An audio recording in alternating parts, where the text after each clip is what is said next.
मुंबई के साकीनाका इलाके में जहां संघर्ष नगर में एक परिवार बड़े हंसी खुशी रह रहा था। परिवार का जो मुखिया है उसका नाम सकाराम चौधरी है।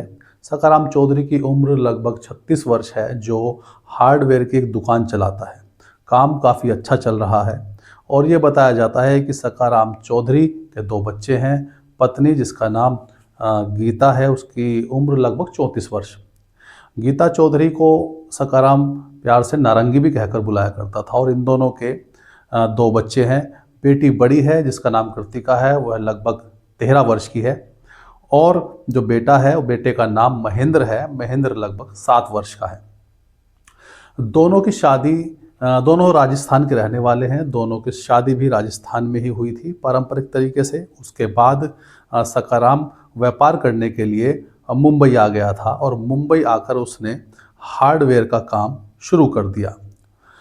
दोनों का परिवार अच्छा चल रहा था, बच्चे पढ़ने जाते थे। घर के खर्चे चलाने के लिए सकाराम व्यापार करता था, दुकान चलाता था और उसकी पत्नी गीता चौधरी घर चलाने में, परिवार को बढ़ाने में उसकी सहायता करा करती थी, बच्चों का पालन पोषण किया करती थी। सब कुछ एकदम ठीक चल रहा था। लेकिन तभी एक दिन क्या होता है, 14 अक्टूबर 2024 की ये बात है। शाम को लगभग 4 बजे के आसपास गीता जो घर पर ही थी, बच्चे बाहर गए हुए थे। जब बच्चे घर में आते हैं तो वह देखते हैं कि गीता की लाश किचन के पंखे पर रस्सी से टंगी हुई है। यह देखकर बच्चे रोने लगते हैं, बिलखने लगते हैं और शोर मचाते हैं। तो पड़ोस वाले भी इकट्ठे हो जाते हैं। जब पास पड़ोसी आते हैं तो वह सकाराम को भी सूचना देते हैं। सकाराम भागता दौड़ता बौखलाता हुआ घर पहुंचता है और जाकर अपने पत्नी के पास बैठकर रोने लगता है। इतने में किसी ने पुलिस को भी जानकारी दे दी थी, क्योंकि यह आत्महत्या का मामला लग रहा था। तो पुलिस को भी जानकारी दे दी गई थी। पुलिस भी आ गई थी। पुलिस जांच पड़ताल करती है और पंचनामा करके शव को पोस्टमार्टम के लिए भेज देती है। उधर गीता के परिवारजन जो राजस्थान में रहते हैं और सकाराम के परिवारजन वह भी राजस्थान में रहते हैं, सब सूचना मिलते ही मुंबई पहुंच जाते हैं। जितने में, क्योंकि पोस्टमार्टम होने में समय लगता है, यह इतना एक लंबी प्रक्रिया होती है, तो इसी दौरान लगभग 18 से 24 घंटे का जो समय था उसमें परिवार भी वहां पहुंच जाता है और पोस्टमार्टम करके जो शव था, जो गीता की लाश थी, वह परिवार वालों को सौंप दी जाती है। और जो पोस्टमार्टम के अंदर जो भी तथ्य सामने निकल कर आए थे उसमें यह जो मौत थी यह आत्महत्या प्रतीत हो रही थी। लेकिन जो गीता के परिवार वाले थे वह थोड़ा सा दुखी थे यह बात जानकर कि हमारी बेटी इतनी कायर तो नहीं थी और ऐसी तो नहीं थी कि वह इतना बड़ा कदम उठा ले और आत्महत्या कर ले। कम से कम यदि कोई परेशानी घर में रही होगी तो एक बार फ़ोन करके अपनी माँ को, भाई को या मुझे बताया होता। ऐसा गीता के पिता, जिनका नाम भानाराम चौधरी है, उनकी उम्र लगभग 66 वर्ष है, उनका ये कहना था और यह मानना था। खैर, यह सब गम का माहौल था और परिवार का एक सदस्य कम हो चुका था। उधर सकाराम का रो रो कर बुरा हाल था, उधर बच्चों का रो रो का बुरा हाल था। जो परिवारजन थे वो सब विलाप कर रहे थे। फिर बात आती है कि जो अंतिम संस्कार है गीता के शव का, वह कहाँ पर किया जाए। सकाराम का कहना यह था कि गीता के शव का अंतिम संस्कार यहीं मुंबई में ही कर देते हैं। लेकिन जो गीता के परिवार वाले थे, जो उसके पिता थे खास तौर पर, वह इस बात को लेकर अडिग थे कि नहीं, हम अपनी बच्ची का अंतिम संस्कार उसी की मिट्टी में करेंगे, उसकी गांव की मिट्टी में ही करेंगे। हम इसको राजस्थान ले जाएंगे और राजस्थान में एक ज़िला पड़ता है पाली, जहां कर वो रहने वाले थे, वह वापस पाली राजस्थान ले जाते हैं और वहां जाकर उसका अंतिम संस्कार करते हैं। अंतिम संस्कार कैसे होता है कि गीता की लाश को, शव को दफनाया जाता है। अब आप यह बात सुनकर थोड़ा अचंभित रहेंगे कि लाश, हिंदू धर्म में तो लाश को जलाया जाता है, शव को जलाया जाता है, पार्थिव शरीर को जलाया जाता है, ना कि दफनाया जाता है। लेकिन मैं आपको यहाँ क्लियर कर दूँ, आपकी जानकारी के लिए बता देता हूँ कि राजस्थान में कुछ ऐसे संप्रदाय हैं, जैसे वैष्णव संप्रदाय, नाथ संप्रदाय, अन्य भी कुछ संप्रदाय हैं जो लाश को जलाने की बजाय पार्थिव शरीर को दफनाते हैं। उनकी अलग अलग मान्यताएं हैं। जैसे इस तरीके का अक्सर मुस्लिम धर्म में होता है कि शव को दफनाया जाता है, लेकिन हिंदू धर्म में भी राजस्थान में कुछ संप्रदायों में शव को दफनाया जाता है। तो गीता की लाश को भी, उसके शव को भी दफनाया जाता है और ये बात यहीं ख़त्म हो जाती है। लेकिन जो गीता के पिता थे, गीता के पिता कहीं ना कहीं परेशान थे इस बात को लेकर कि उनकी बेटी ने इतना बड़ा कदम कैसे उठाया, और वह यह मानने के लिए तैयार नहीं थे कि ये जो इसकी मौत है गीता की, यह आत्महत्या है। वह आत्महत्या नहीं कर सकती, यह कहना था गीता के पिता भानाराम चौधरी का।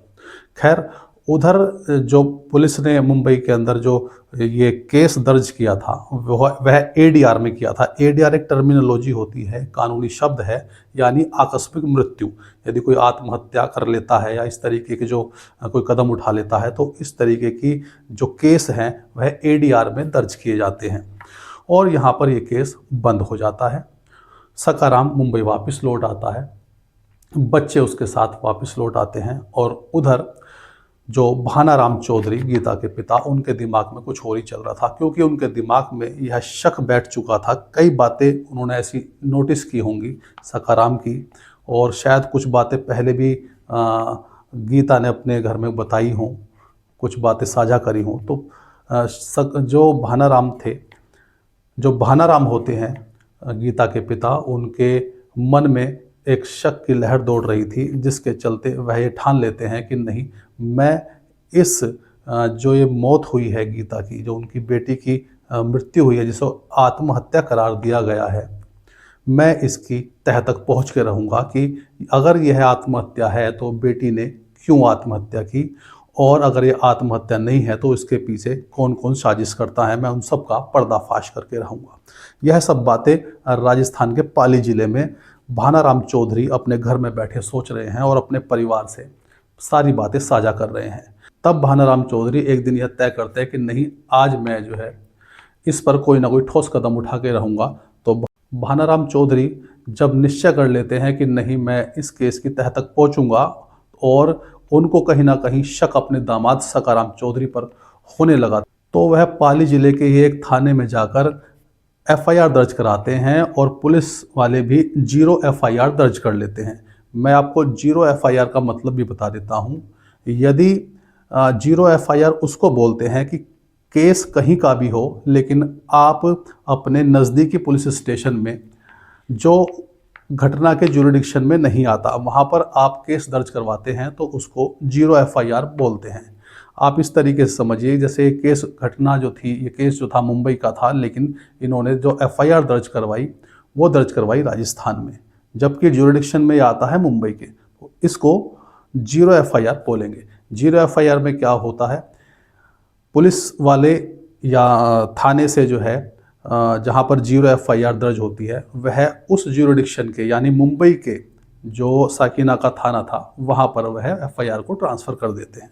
जब यह केस वहाँ चला जाता है तो पुलिस वाले शुरुआत में इसको गंभीरता से नहीं लेते। वह ये सोचते हैं कि वह यह कहते हुए कि ये केस तो ओपन एंड शट केस है, ये पहले ही बंद हो चुका है, क्योंकि पोस्टमार्टम की रिपोर्ट में भी साफ साफ आया है कि यह पंखे पर रस्सी लटकाकर और उससे लटककर आत्महत्या की गई है, इसमें और कोई एंगल बनता ही नहीं है।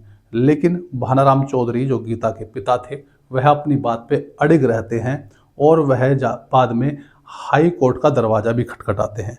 मुंबई हाई कोर्ट तक पहुंचते हैं और वहां पर अपने जो उनके मन में चल रहा था, जो जो उन्हें डाउट्स थे, वो सारी बातें वहां मजिस्ट्रेट तक पहुंचाते हैं अपने वकील के द्वारा, और कुछ तथ्य ऐसे रखते हैं जिससे कि मजिस्ट्रेट भी इसकी जांच की आदेश दे देती है। हालांकि गीता के पिता चाह रहे थे कि इसकी सीबीआई जांच हो, लेकिन यह मामला इतना भी बहुत बड़ा या ऐसा नहीं था कि इसकी सीबीआई जांच की जा सके। कोर्ट आदेश देती है कि मेडिकल एक्सपर्ट की एक टीम का गठन किया जाए और इसमें आगे जो भी जांच होनी है उस जांच को किया जाए। पुलिस जो है जांच में जुट जाती है और जांच का जो पहला चरण था वो यही था कि इसकी फॉरेंसिक जांच दोबारा से की जाए। गीता के पिता के कहने पर उन्होंने मांग रखी थी कि दोबारा से पोस्टमार्टम जो है उनकी बेटी की शव का किया जाए। तो पुलिस राजस्थान के पुलिस के सहयोग से राजस्थान जहाँ पर पाली जो जगह पड़ती है ज़िला, और जहाँ पर उसके शव को दफनाया गया था गीता का शव वहाँ से निकाला जाता है। निकालने के बाद उसकी दोबारा से पोस्टमार्टम किया जाता है, फोरेंसिक जांच होती है, और इस बार जो जांच होती है वो एक बहुत ही काबिल मेडिकल एक्सपर्ट टीम कर रही थी, और वह हर एक बिंदु पर ध्यान दे रही थी। पूरी डिटेलिंग के साथ पोस्टमार्टम की रिपोर्ट बनाई जाती है, और उसमें कई सारे तथ्य ऐसे सामने आते हैं जिसमें यह साफ हो जाता है कि गीता ने आत्महत्या नहीं बल्कि उसकी हत्या की गई थी। यानी जो पहले पोस्टमार्टम हुआ था, या तो वह रिपोर्ट पूरी गंभीरता से नहीं बनाई गई, उसकी डिटेलिंग नहीं की गई, या फिर वहाँ भी सकाराम ने कुछ ना कुछ सेटिंग कर ली होगी, ऐसा कुछ माना जा रहा है। पोस्टमार्टम की रिपोर्ट के आधार पर सकाराम को गिरफ्तार किया जाता है। पुलिस उससे पूछताछ करती है, क्योंकि गीता के पिता का शक अपने दामाद सकाराम पर ही था, और नामदर्ज जो है ये एफआईआर की गई थी। तो सकाराम को गिरफ्तार किया जाता है, पूछताछ की जाती है। पूछताछ के दौरान वह अलग अलग तरह के बयान दे रहा था। 4 बार उसके बयान लिए गए, चारों बार बयान एक दूसरे बयान से मेल नहीं खा रहे थे। पुलिस का शक बढ़ जाता है। पुलिस जब सख्ती से पूछताछ करती है तो सकाराम सब कुछ उगल देता है।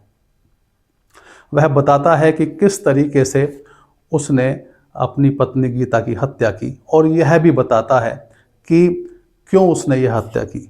दरअसल बात यह थी कि दोनों हंसी खुशी रह रहे थे, लेकिन उनके जीवन में यानी सकाराम की ज़िंदगी में एक लड़की का प्रवेश होता है, जिस लड़की का नाम था डिम्पल चौधरी।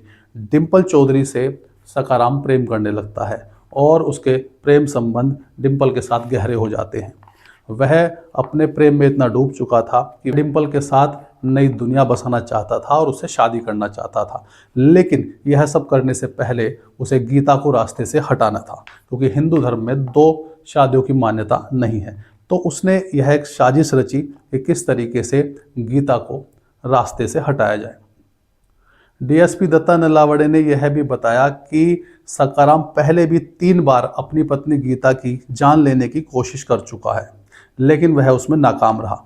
चौथी कोशिश में उसकी साजिश जो है वो कामयाब रही, और इस साजिश में सकाराम के साथ उसके दोस्त शंकर डागी, राघव उर्फ बाबू, अमरचंद गायरी और दिनेश गायरी, ये तीनों लोग भी मौजूद थे।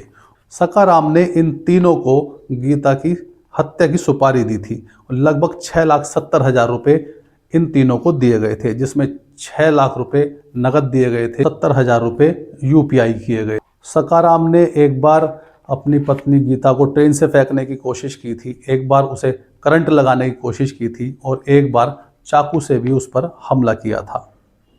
गीता इन सब बातों से अनजान थी। उसे लगता था कि यह सब अचानक से ही हो रहा है। वह नहीं जानती थी कि सकाराम उसकी हत्या करना चाहता है। दोस्तों, इनकी शादी को लगभग 15 साल हो चुके थे। 2010 में इनकी शादी हुई थी। 2 बच्चे भी थे, जिसमें बड़ी बेटी कृतिका जो लगभग 13 साल की है, बेटा छोटा है जिसका उम्र लगभग 7 वर्ष है, उसका नाम महेंद्र है। सकाराम के इस जघन्य अपराध ने बच्चों को अनाथ कर दिया, क्योंकि गीता की तो उसने हत्या कर दी और खुद उसकी हत्या करके जेल चला गया। बच्चे अनाथ हो गए। एक बाप से उसकी बेटी हमेशा के लिए दूर हो गई, और ऐसे पवित्र रिश्ते से लोगों का विश्वास उठ गया। यह कहानी वाकई में अपने आप में झकझोर देने वाली है। शुरुआत में ऐसा प्रतीत होता है कि जैसे कोई फिल्म की स्क्रिप्ट हो, कोई फिल्म चल रही हो। दोस्तों, इस तरीके का क्राइम करने की हिम्मत कहाँ से लोगों के अंदर आ जाती है? लोग ऐसा जघन्य अपराध करने से पहले उसका परिणाम क्यों नहीं सोचते? वह यह क्यों नहीं सोचते कि समाज में इसका क्या मैसेज जाएगा? बच्चे अनाथ हो जाएंगे, वह खुद क्राइम करके पुलिस से नहीं बच पाएगा, कभी ना कभी सच सामने आएगा और उसको जेल के सलाखों के पीछे पूरा जीवन काटना पड़ जाएगा। लेकिन यह सब सोचने से पहले ही उसके सर पर जो प्यार का भूत सवार था दूसरी औरत के साथ, वह इतना हावी हो चुका था कि वह इन सब बातों को भी अनदेखा कर गया, और उसकी बुद्धि मारी गई थी। वह इतनी आगे की सोच ही नहीं पाया। अब आगे का जीवन पूरा सकाराम का जेल में कटेगा, क्योंकि उसको संबंधित धाराओं में दोषी पाते हुए कोर्ट ने जेल भेज दिया है। दोस्तों, यह घटना 14 अक्टूबर 2024 को घटी थी और इसको जो इंसाफ मिला है वह 24 मार्च 2026 में जाके मिला है। लगभग 1.5 वर्ष का समय लग गया न्याय मिलने में। लेकिन इसमें सराहना करनी होगी गीता के पिता की, जिन्होंने हार नहीं मानी। वह पुलिस थाने भी गए, कोर्ट भी गए और हर संभव प्रयास किया अपनी बेटी के कातिल को सलाखों के पीछे पहुंचाने में।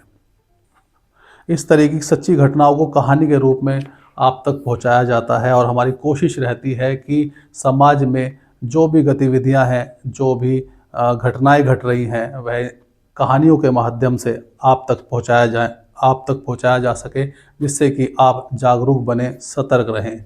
इस कहानी को सुनाने का उद्देश्य किसी को नुकसान पहुंचाना या किसी को दुख पहुंचाना नहीं था। हम चाहते हैं कि आप सतर्क रहें, एक जागरूक नागरिक बने। वीडियो अच्छी लगी हो तो लाइक ज़रूर कीजिएगा, चैनल पर नए हैं तो सब्सक्राइब कर लीजिएगा, शेयर कीजिएगा और अपनी राय हमें कमेंट बॉक्स में साझा कर सकते हैं। जय हिंद, जय भारत।